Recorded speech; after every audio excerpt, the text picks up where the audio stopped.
अशा पद्धतीने आपण कणकेचे दिवे या दीप अमावस्येला केलेले आहेत। किती सुंदर दिसतायत, किती छान दिसतायत, किती कलर सुंदर आलेला आहे। जायफळ आणि वेलचीचा स्वाद खूप सुंदर उतरतो। तर हे कणकेचे दिवे कसे केले, पटकन रेसिपी सुरू करूयात। नमस्कार, मी पूर्वाज रेसिपी मराठीमध्ये तुम्हा सर्वांचं खूप खूप खूप मनापासून स्वागत। आज आपण कणकेचे दिवे कसे करायचे ते बघणार आहोत। कणकेचे दिवे करण्याचं कारण म्हणजे दीप अमावस्या येते, त्याच्यासाठी आपण कणकेचे दिवे करतो। दीप अमावस्या म्हणजेच काय, जी श्रावण सुरू होण्याच्या आदल्या दिवशी जी अमावस्या येते त्यालाच आपण दीप अमावस्या असं म्हणतो। त्या दिवशी सर्व घरातले जे आपल्या घरात दिवे असतील ते स्वच्छ धुवून स्वच्छ केले जातात आणि त्याची सगळी पूजा केली जाते, त्याला हळद कुंकू वाहिलं जातं आणि त्याच निमित्ताने हे कणकेचे दिवे केले जातात। आणि हे कणकेचे दिवे केल्यानंतर सगळ्यांना हा प्रसाद वाटला जातो। तर त्याच निमित्ताने आज आपण कणकेचे दिवे कसे करायचे ते बघणार आहोत। त्याच्यासाठी आधी लागणारं साहित्य बघून घेऊया। इथे मी अर्धी वाटी गूळ घेतलेला आहे। अर्धी वाटी गुळासाठी पाव वाटी पाणी घेतलेलं आहे।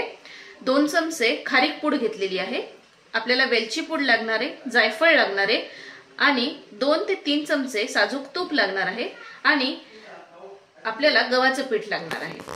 तर प्रथम सुरुवातीला गॅस चालू करून एक छोटी कढई मी इथे गरम व्हायला ठेवली आहे। त्यामध्ये सुरुवातीला आपण पाव वाटी पाणी घालून घेऊयात। पाव वाटी पाणी आणि अर्धी वाटी गूळ घालून घेऊयात। गूळ आपल्याला संपूर्णपणे पाण्यामध्ये विरघळवून घ्यायचा आहे। ह्याचा पाक वगैरे करण्याची काहीही गरज नाहीये, फक्त पाण्यामध्ये हा गूळ विरघळवून घ्यायचा आहे व्यवस्थित।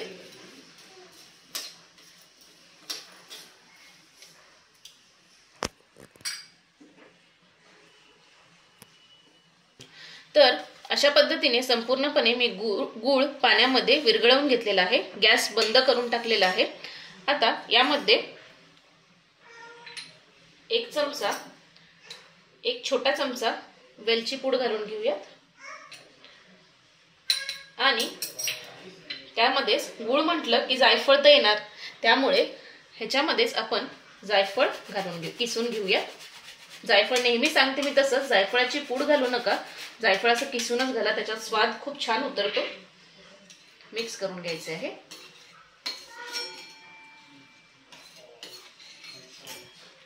आता इथे मी परातीमध्ये साधारण 1.5 कप तरी गव्हाचं पीठ घेतलेलं आहे आणि हे थोडं गुळाचं मिश्रण आपण थोडंसं कोमटसर करून घेऊयात, मग आपण ह्या पिठामध्ये घालून घ्यायचं आहे। इथे मी साधारण 1.5 कप किंवा 1.5 वाटी, ज्या वाटीने मी गूळ आणि पाणी मेजर केलं होतं त्याच वाटीने 1.5 कप गव्हाचं पीठ घेतलेलं आहे। आता यामध्ये 2 चमचे खारकेची पूड घालायची आहे आणि आपण हे जे मिश्रण करून घेतलेलं आहे गुळाचं, ते आता थोडे थोडे करून त्यामध्ये घालून घ्यायचे आहे गव्हाच्या पिठामध्ये। ह्याच्यामध्ये या गुळाच्या पाण्यामध्ये जेवढं पीठ बसेल तेवढंच आपल्याला घालायचं आहे आणि ह्याचा एक घट्टसर गोळा मळून घ्यायचा आहे। आपल्याला थीन नकोय किंवा पोळीसाठी जसं मळतो पीठ तसा गोळा नकोय, घट्टसरच पाहिजे। थोडं अजून कोमटसर आहे हे पीठ, गुळाचं पाणी, त्यामुळे मी चमच्याने ढवळून घेत आहे।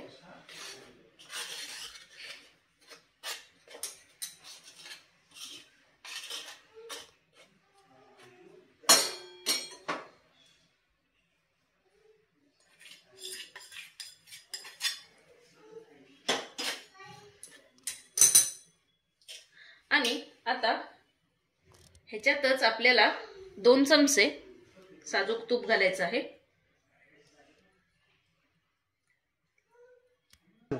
2 चमचे मी साजूक तूप ह्याच्यामध्ये घालून घेतलेलं आहे। तुम्ही जेव्हा आपण कणिक घेतली होती किंवा गव्हाचं पीठ घेतलं होतं त्याच्यासोबत जरी तुम्ही 2 चमचे तूप ऍड आधीच केलं तरी काहीच हरकत नाही। आणि ह्याचा एक घट्टसर गोळा मळून घ्यायचा आहे अशा पद्धतीने।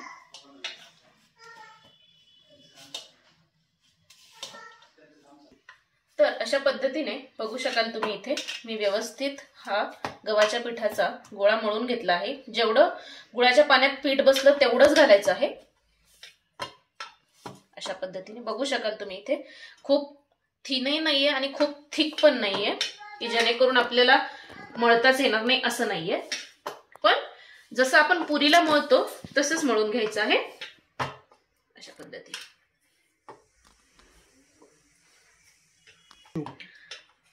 आता अशा पद्धतीने हा गोळा मळल्यानंतर का बाउलमध्ये काढून ठेवूयात आणि 10 मिनिटे रेस्ट करून घेऊयात। तर अशा पद्धतीने हा कणकेचा गोळा मी 10 मिनिटे साधारण रेस्ट करून घेतलेला आहे। आता ह्याच्यातून एक गोळा घेऊया, हातावरच एकसारखा करून घ्यायचा आहे, गोल फिरवून घ्यायचा आहे आणि आपण जशी मोदकाची पारी करतो ना अगदी तसंच करून घ्यायचं आहे। बघू शकाल इथे तुम्ही अशा पद्धतीने।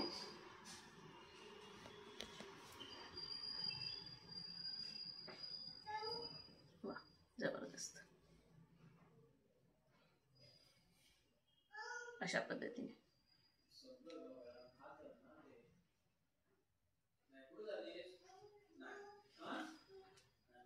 वरच्या कडा थोड्या पातळच करायच्या आहेत आपल्याला दाबून दाबून। आणि इथे एक आपल्याला बोट ठेवून हे असं पिंच करून घ्यायचं आहे जेणेकरून ह्याला दिव्याचा आकार येईल। बघू शकाल इथे तुम्ही अशा पद्धतीने आणि हा वरचा आकार असं करून घ्यायचा आहे। वा, जबरदस्त, किती सुंदर आकार झालेला आहे बघू शकाल तुम्ही इथे दिव्याचा। तुम्हाला कितपत छोटे पाहिजेत मोठे हवेत त्यानुसार तुम्ही दिवे करून घ्या। आता अशाच पद्धतीने अजून एक करून दाखवते। गोळा घ्यायचा आहे, हातावर एकसारखा करून घ्यायचा आहे आणि मोदकाची पारी जशी करतो आपण अगदी सेम तसंच करून घ्यायचं आहे आपल्याला अशा पद्धतीने। वा, क्या बात आहे। ह्याच्यामध्ये जे आपण वेलची घातली आहे, जायफळ घातलंय, त्याचा इतका सुंदर सुवास उतरतो, जबरदस्त। आणि परत खारीकची पूड टाकली आहे त्याच्यामुळे अजूनच पौष्टिक आहे अशा पद्धतीने। आणि इथे एक बोट ठेवायचा आहे आणि ह्याचा दिव्याचा आकार देऊन घ्यायचा आहे, जबरदस्त। साइड पातळ करून घ्यायचे आहेत अशा पद्धतीने।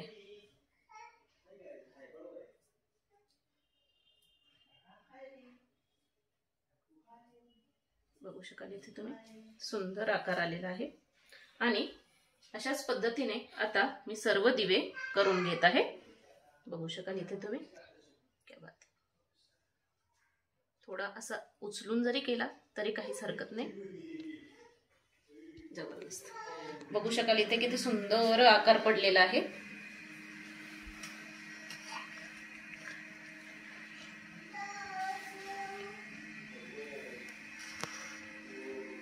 आता अशाच पद्धतीने मी बाकीचे पण दिवे करून घेत आहे।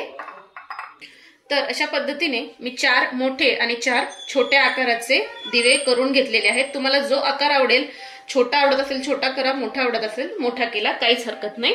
आता काय करायचंय, इथे मी स्टीमर मध्ये पाणी उकळवायला ठेवलेलं आहे। आता इथे स्टीमरची जी वरची डिश आहे त्याला आपल्याला तूप लावून घ्यायचं आहे। इथे मी एक केळीचं पान घेतलेलं आहे, ह्याला तूप लावून घेऊया।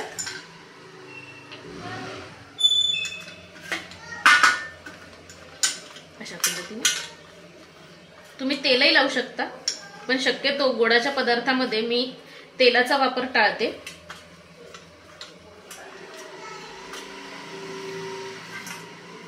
अशा पद्धतीने आणि हे जे आपण दिवे केलेले आहेत ह्याच्यामध्ये घालून घेऊयात। तूप लावण्याचं कारण म्हणजे हे दिवे एकमेकाला चिकटत नाहीत जेव्हा शिजतात तेव्हा, अशा पद्धतीने याच्यावरती हे दिवे आपण ठेवून घेऊया.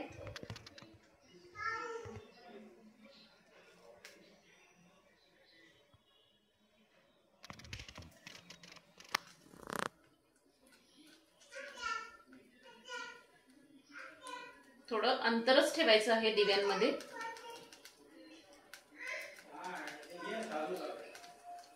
अशा पद्धतीने. आता इथे पाणी स्टीमर मध्ये उकळतंय. आता ही ह्याची डिश आपल्याला स्टीमर वरती ठेवून द्यायची आहे. गॅस मीडियम आचेवर करायचा आहे आणि साधारण 15 मिनिटं आपल्याला हे वाफवून घ्यायचं आहे. तर अशा पद्धतीने मी सर्व दिवे मस्त उकडून घेतलेले आहेत. बघू शकाल इथे किती छान कलर आलेला आहे आणि छान आपले दिवे शिजले गेलेले आहेत. क्या बात आहे. आता यामध्ये सगळ्यामध्ये मी वाती घालून घेते आहे आणि तूप घालून घेत आहे. प्रथम तूप घालून घेऊयात.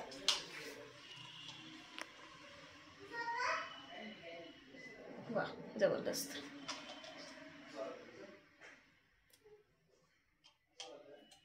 शिजवल्यानंतर हे थोडे पसरतात दिवे.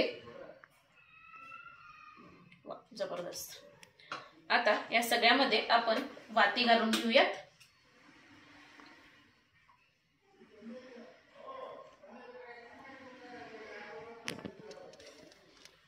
तुम्ही ह्याच्यामध्ये फुलवाती सुद्धा घालू शकता, काहीच हरकत नाही.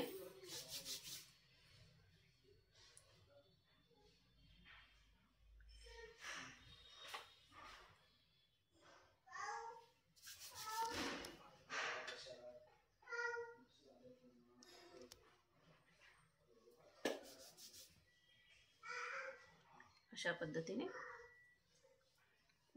जबरदस्त. बघू शकाल इथे तुम्ही किती सुंदर दिसतात. तर अशा पद्धतीने बघू शकाल मी सर्व दिवे लावून घेतलेले आहेत. किती सुंदर दिसतात, किती छान दिसतात आणि किती मस्त शिजल्या गेलेले आहेत. क्या बात आहे. गुळामध्ये वेलची पूड आणि जायफळाचा आणि खारीक पुडेचा इतका सुंदर स्वाद उतरतो. नक्की करून बघा ह्या दीप अमावस्येला. तर ही रेसिपी तुम्हाला कशी वाटली कमेंट करून नक्की सांगा. आणि अजून तुम्ही चॅनलला सबस्क्राईब केलं नसेल तर पटकन सबस्क्राईब करा. तर कशी वाटली रेसिपी कमेंट करून नक्की सांगा. आणि परत भेटूयात अशाच मस्त मस्त रेसिपीजसाठी. तोपर्यंत पूर्वाज रेसिपी मराठीला नक्की लाईक करा, शेअर करा आणि सबस्क्राईब करा. तोपर्यंत मस्त खा आणि स्वस्त राहा. धन्यवाद.